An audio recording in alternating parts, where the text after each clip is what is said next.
chers amis. Une fois de plus, nous nous retrouvons pendant cette période difficile devant notre écran et j'ai le bonheur et la joie de vous apporter le message de l'Évangile. C'est le lien que nous pouvons avoir les uns avec les autres. On ne se voit pas physiquement, mais une chose est certaine, nous avons de l'affection les uns pour les autres. Je pense beaucoup à vous, chrétiens d'évidence. Je prie aussi pour vous, nous prions pour vous. Nous sommes attentifs à tous les besoins qui sont les nôtres en ce moment, mais nous ne voulons pas baisser les bras et nous voulons ensemble méditer la parole de Dieu. Et j'aimerais prendre avec vous aujourd'hui un texte qui se trouve dans l'évangile de Marc au chapitre 10 et au verset 21. Comme Jésus se mettait en chemin, un homme accourut et se jetant à genoux devant lui, « Bon maître, lui demanda-t-il, que dois-je faire pour hériter la vie éternelle ?» Jésus lui dit, « Pourquoi m'appelles-tu bon? Il n'y a de bon que Dieu seul. Tu connais les commandements, tu ne commettras point d'adultère, tu ne tueras point, tu ne déroberas point, tu ne diras point de faux témoignages, tu ne feras de tort à personne, honore ton père et ta mère. » Il lui répondit, « Maître, j'ai observé toutes ces choses dès ma jeunesse. » Jésus, l'ayant regardé, l'aima et lui dit, « Il te manque une chose.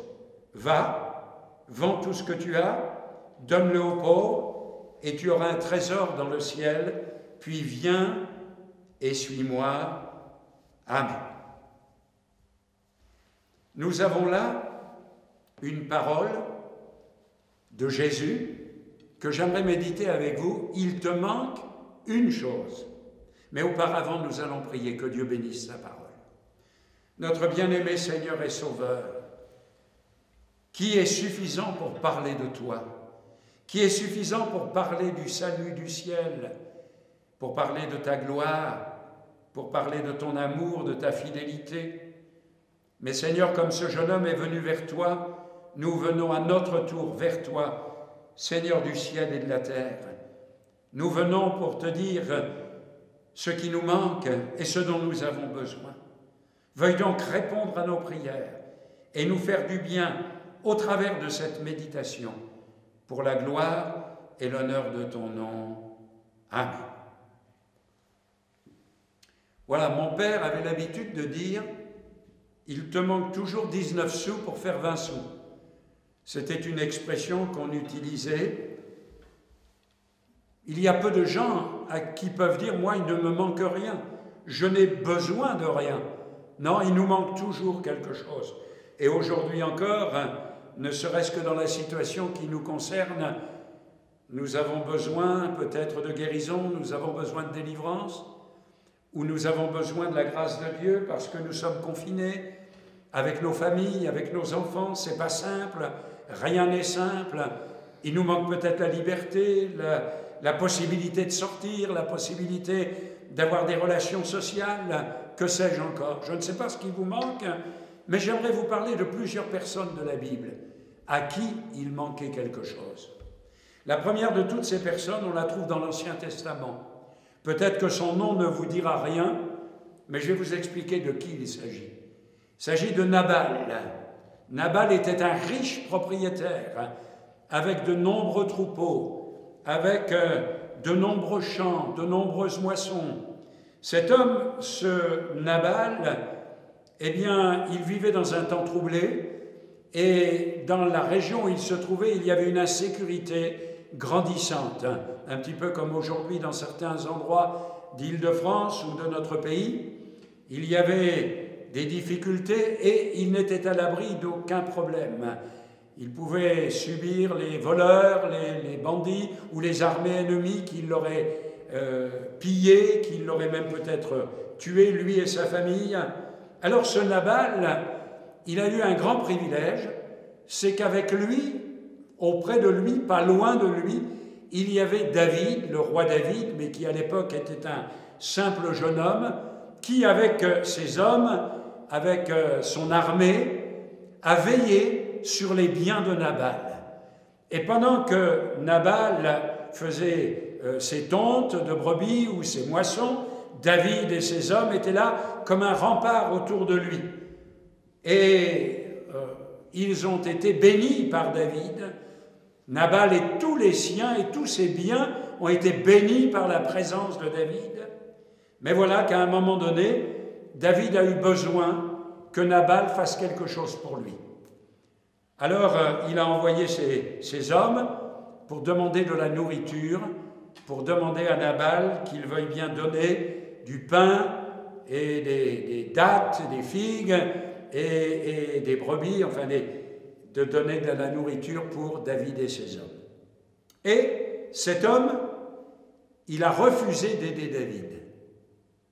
David avait été bon pour lui, mais lui refusait de donner à David quelque chose. Savez-vous, ce qu'il manquait à Nabal, c'est du bon sens. Ce qui manquait à Nabal, c'était de la reconnaissance. D'ailleurs, son nom, Nabal, ça veut dire le fou. C'est quelqu'un qui était insensé. Chers amis qui m'écoutez, ce que nous sommes, ce que nous avons, la possibilité d'être dans un appartement, dans une maison, la possibilité d'avoir du travail, d'être gardé, peut-être d'être encore en bonne santé, toutes ces choses, nous ne les devons pas à David, mais nous les devons au Seigneur Jésus.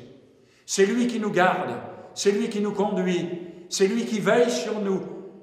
Alors ne soyez pas insensés, ne faites pas comme Nabal. Le Seigneur vous dit, donne-moi ton cœur, donne-moi ta vie, fais-moi confiance et je m'occuperai de toi, je m'occuperai de tes affaires, je m'occuperai de ce qu'il ne te manque rien, je serai avec toi tous les jours. Le Seigneur a dit, je serai avec toi tous les jours, jusqu'à la fin. Et le Seigneur, quand il promet quelque chose, eh bien, il le tient. Nabal était insensé, alors ayez du bon sens et laissez le Seigneur vous demander ce dont il a besoin et donnez-lui en retour ce qu'il réclame de vous, à savoir votre cœur, votre vie. Il y avait un autre homme dans la Bible à qui il manquait quelque chose. Cet autre homme, vous trouvez son histoire dans l'évangile de Luc, au chapitre 6. Il nous est dit que c'était un jour de sabbat et il y avait dans la synagogue un homme qui était paralysé de la main droite. C'est l'évangéliste Luc qui nous rapporte cela. Et il faut savoir que Luc était médecin. Et donc il va faire une remarque importante, il va dire la main droite. Il aurait pu simplement dire qu'un homme était paralysé d'un bras, d'une main, mais il va préciser la main droite. Pourquoi la main droite? Parce que dans la Bible, la droite nous parle de puissance. La droite de Dieu nous parle de puissance. Et lorsque le patriarche, le chef de famille, donnait le droit d'aînesse au fils aîné, il posait sa main droite sur la tête du fils aîné. C'était le signe de la bénédiction. Il rend hommage à la puissance de Dieu, à la puissance du droit d'aînesse. Au tribunal dans notre pays, en France, il n'y a pas besoin d'aller plus loin, on dit « levez la main droite ». Et dites, je le jure, levez la main droite. Donc, la droite nous parle de cette puissance formidable. Mais ce qui manque à l'homme aujourd'hui, c'est justement la puissance. L'homme peut faire beaucoup de choses, peut créer un porte-avions qui fonctionne avec l'atome, il peut aller sur la Lune, peut envoyer des fusées, des satellites. L'homme a une certaine puissance, mais il n'a pas toute puissance. Regardez la situation dans laquelle nous sommes. Un petit virus invisible et les hommes n'ont pas le pouvoir de le maîtriser, n'ont pas le pouvoir de l'arrêter. Tous les efforts qu'ils font dénotent le manque de puissance que nous avons. Nous sommes impuissants. Un jour, dans une fête où Jésus participera, c'est un mariage, ils diront « il n'y a plus de vin ». Il n'y avait pas la possibilité. C'est la joie s'arrête, le bonheur s'arrête. Il n'y a plus d'espoir. Lorsque la maladie frappe, l'homme marche sur la lune, il a créé les ordinateurs, le monde est devenu un village, mais la puissance des hommes s'arrête à un moment ou à un autre. Et Pierre, l'apôtre Pierre, dans la tempête sur le lac, va s'écrier ceci: « Seigneur, sauve-moi !» Et le Seigneur va intervenir, le saisir par la main et parler à la tempête, parler au vent, parler à la mer, parler au flot, calmez-vous, et de dire au vent silence.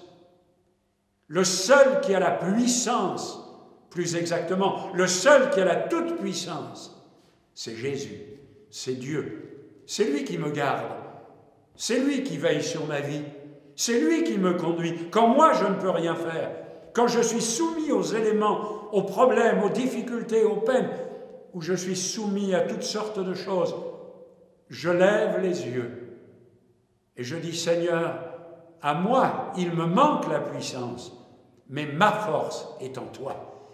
Mon espoir est en toi. Ma joie est en toi. Je sais en qui je crois, parce que moi, je suis faible, mais toi, Seigneur, tu es fort. Et je te bénis que dans ces temps difficiles, tu es ma force et mon soutien. Il y a celui à qui il manquait le bon sens, celui à qui il manquait la puissance. Maintenant, il y a une troisième personne, il s'appelle Malchus. Peut-être que si vous n'êtes pas habitué à lire la Bible, vous ne savez pas qui est Malchus. Eh bien, je vais vous expliquer qui il est. C'est celui qui, lorsqu'on a arrêté le Seigneur dans le jardin de Gethsémane, et que Pierre, l'apôtre Pierre, a sorti son épée, et qu'il a voulu frapper le premier qui se présentait, alors je dis souvent d'une manière un peu humoristique, je dis, Pierre, c'était un pêcheur de poissons. C'était pas un soldat, c'était pas un homme de guerre. Alors il a pris l'épée, puis il a voulu trancher certainement la tête du gars qui était devant lui, mais il l'a manqué et il lui a coupé l'oreille. Je dis toujours, Pierre, quand on veut couper la tête de quelqu'un, on ne prend pas l'épée comme ça, mais on prend l'épée comme ça. Mais Pierre a coupé l'oreille de cet homme. Ce serviteur s'appelait Malchus. Et savez-vous, chers amis, que beaucoup de gens aujourd'hui ont les oreilles coupées, pas seulement une seule, mais même dans la situation où ils se trouvent, le monde est sourd. Les hommes, les femmes, les jeunes, les vieux, tout le monde est sourd. Sourd à la situation dans laquelle ils sont.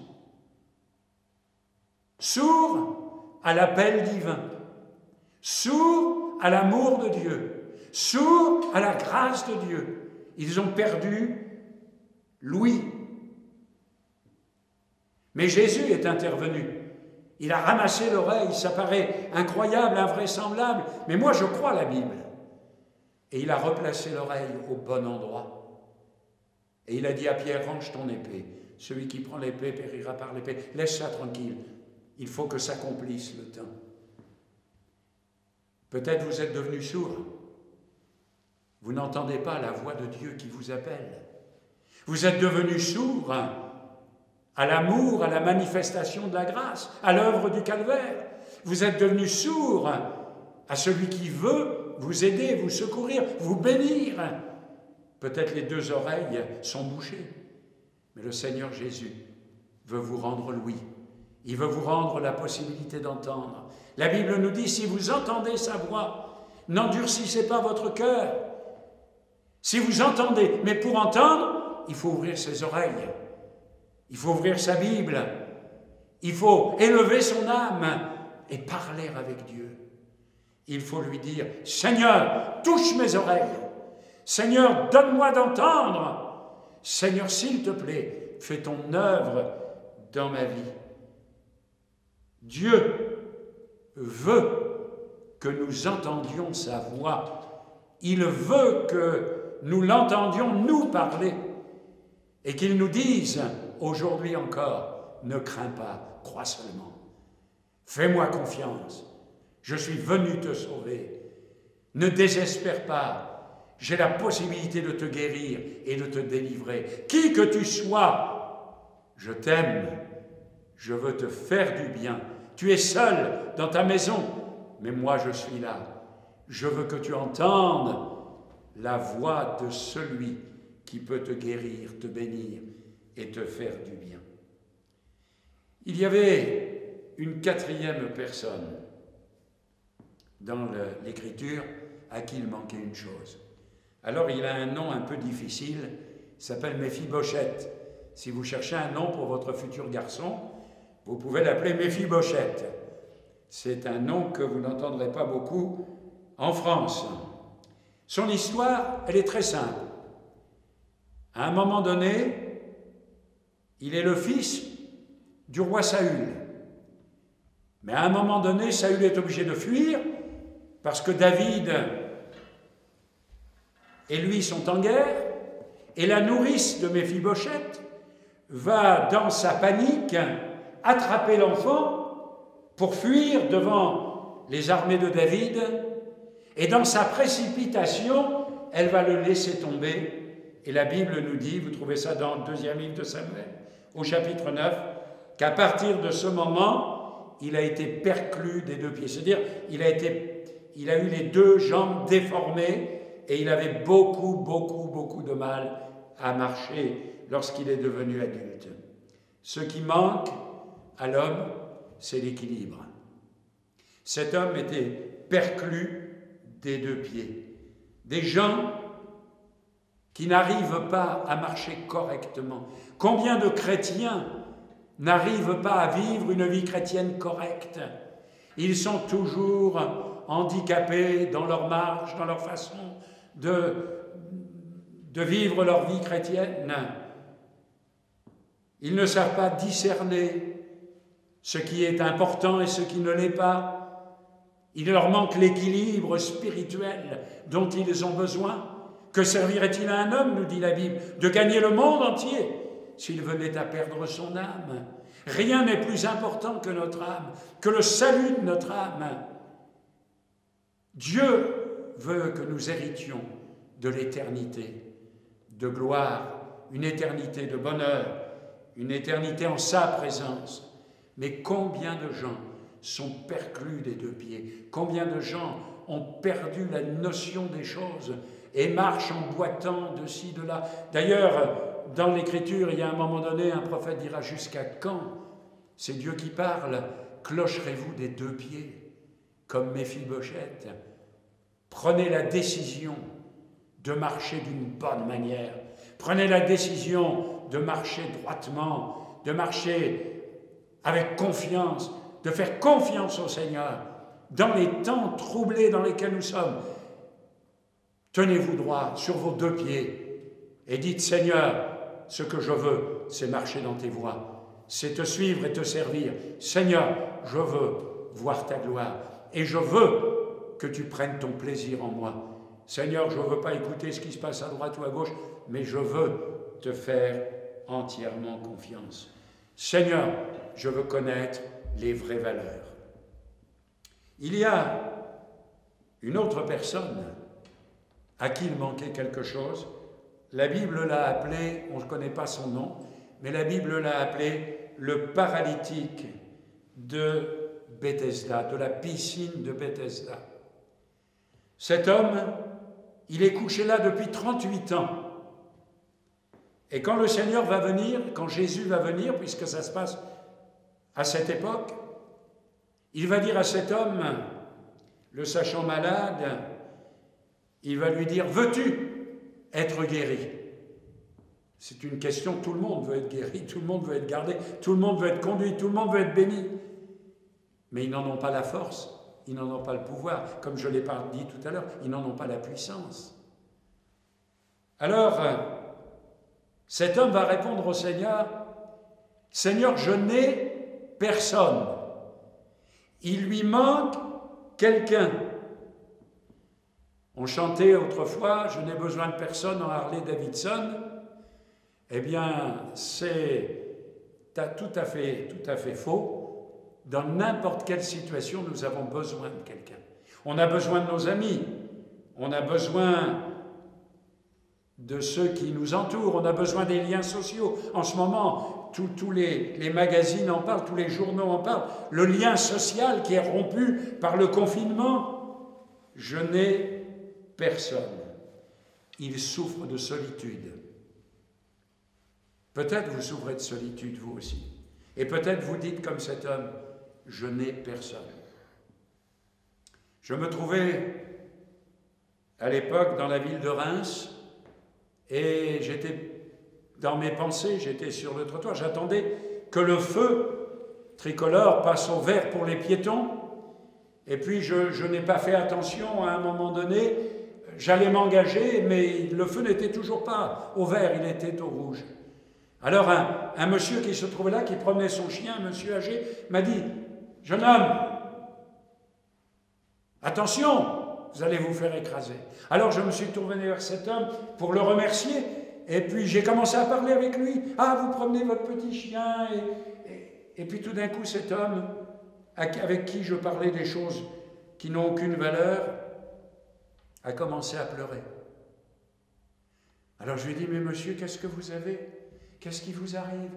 Il m'a dit « Monsieur, il est 3 heures de l'après-midi. Depuis que je me suis levé ce matin, personne n'a encore parlé avec moi. Je n'ai personne. » Alors je lui ai dit « Monsieur, ça peut changer. Parce que moi je connais quelqu'un qui peut être avec vous. Et qui peut être avec vous même quand il n'y a personne. » Je pense à Monterland, Henri de Monterland, qui écrivait ceci, seul au milieu de la foule. À cette jeune fille qui, sur les marches de la faculté, répondant à une amie qui parle avec elle, lui dira « Je suis si seule ». Elle vient de sa petite province. Elle est impressionnée par cette grande faculté. Je n'ai personne. Non, cet homme croyait qu'il n'avait personne. Vous croyez que vous n'avez personne. Vous pensez que personne ne peut vous comprendre, que personne ne peut vous aider, que personne ne peut vous secourir. C'est faux. Jésus nous a dit qu'il serait là. Quand bien même la terre et le ciel passeraient, il sera là avec nous. Quand bien même nous traverserions les épreuves, les épidémies, les problèmes, les difficultés, le Seigneur sera là avec nous. Quand on a Jésus, on n'est jamais seul. Et il est là pour vous.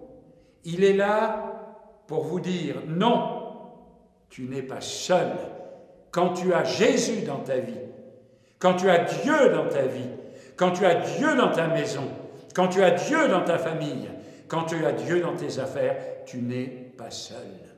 Et j'aimerais terminer avec un dernier homme que tout le monde connaît.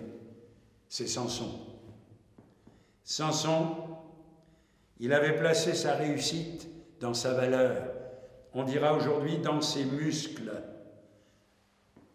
Il pensait, quand les problèmes sont venus, je m'en sortirai comme les autres fois. Moi, pasteur, je suis un homme qui a de la tête. Moi, je sais ce qu'il faut faire. Moi, j'ai déjà mangé, ou il y en a qui sont morts de faim. Ne vous inquiétez pas. Mais Samson va se rendre compte que ses forces physiques ont des limites. Et à force de penser qu'il est fort, il va découvrir qu'il est faible. Alors, vous connaissez tous l'histoire, je ne vais pas vous la raconter. Mais ce qui manquait à Samson, c'est la présence de Dieu dans sa vie à un moment donné. Il pensait, lui, que Dieu était avec lui, mais Dieu n'était plus avec lui.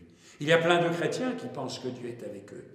Plein de gens qui pensent que Dieu est avec eux. Les Allemands, l'armée allemande en 1939-40 avait sur son ceinturon, les soldats avaient sur le ceinturon de leur ceinture, Gott mit uns, Dieu avec nous. Pensez-vous que Dieu était avec eux? Non, ils croyaient que Dieu était avec eux. En 1914, à la guerre de 1914, du côté allemand, les prêtres bénissaient les canons. Et du côté français, on bénissait aussi les canons. Vous croyez que Dieu était dans ses affaires? Oui, peut-être qu'ils pouvaient le croire, même encore aujourd'hui. Je sais qu'il y a, je ne sais pas où ça se trouve, mais je sais qu'il y a une église où le prêtre bénit les animaux, bénit les chiens, où ils pensent que Dieu va être avec eux. Mais Dieu n'est pas avec les animaux, Dieu n'est pas avec les religieux, Dieu est avec les véritables chrétiens, avec ceux qui ont une relation avec lui. Samson pensait que Dieu était avec lui. Mes amis, ne pensez pas que Dieu est avec vous s'il ne l'est pas. Cherchez Dieu pendant qu'il se trouve. C'est important que les temps dans lesquels nous sommes vous amènent à chercher celui sur lequel vous pourrez vous appuyer. Et quand vous passerez par les difficultés et les problèmes, et que vous crierez à lui, il répondra. Parce que ce ne sera pas de l'illusion. Ne vous appuyez pas sur des leurres. Ne vous appuyez pas sur les gens, ne vous appuyez pas sur la science que les hommes développent, appuyez-vous sur la parole de Dieu, sur la personne de Dieu, sur la grâce de Dieu. Et j'aimerais terminer par un seul verset. C'est un verset qui me plaît beaucoup, ce verset qui nous dit ceci. L'Éternel, c'est David qui parle, le roi David, il dit « L'Éternel est mon berger, je ne manquerai de rien. » Il te manque une chose, il te manque l'équilibre, il te manque le bon sens, il te manque la puissance, il te manque la présence de Dieu. Je ne sais pas ce qui te manque, mais je sais ceci. Si Dieu est avec toi, tu ne manqueras de rien. Et ça, c'est une réalité dans ma vie. L'Éternel est mon berger. Je ne manquerai de rien. Mon frère, ma sœur, chrétien qui m'écoute, non chrétien qui m'écoute, si Dieu est avec toi, qui sera contre toi? Si tu prends l'Éternel comme berger, si tu prends Jésus comme berger, il est le bon berger qui donne sa vie pour ses brebis. Il est le bon berger qui nous conduit dans de verts pâturages, c'est-à-dire il nous conduit là où il y a la paix, près des eaux tranquilles. Plaise à Dieu qu'il ne vous manque rien, c'est-à-dire que vous l'ayez comme Seigneur et Sauveur. Prions ensemble. Merci pour ta parole, Seigneur. Merci de ce que nous pouvons savoir, qu'il nous manque tellement de choses sur la terre, mais que la chose la plus importante pour nous, c'est de t'avoir, toi, Jésus, dans notre vie. Merci, Seigneur, pour ce que tu as déjà fait. Merci pour ce que tu vas faire encore. Seigneur, je ne regarde pas ce qui me manque, je regarde à une chose maintenant, c'est que tu es avec moi. Et si tu es avec moi, ma vie est remplie, ma vie est heureuse, ma vie est bénie. Je te rends grâce, Seigneur, de ce que tu es mon berger et de ce que je suis ta brebis. Amen.